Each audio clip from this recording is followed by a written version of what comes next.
Position the square mounting plate over the spring housing. Drill 2 centered pilot holes in the upper right and lower left portions of the square mounting plate. Loosely attach the mounting plates to both sides of the door with the screws provided.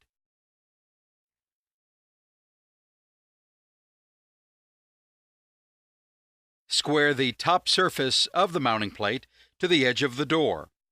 The square edge must be on the flat surface of the square mounting plate for proper leveling. Tighten the mounting screws.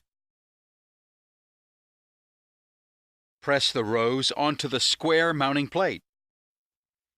Fasten the lever with the provided set screw.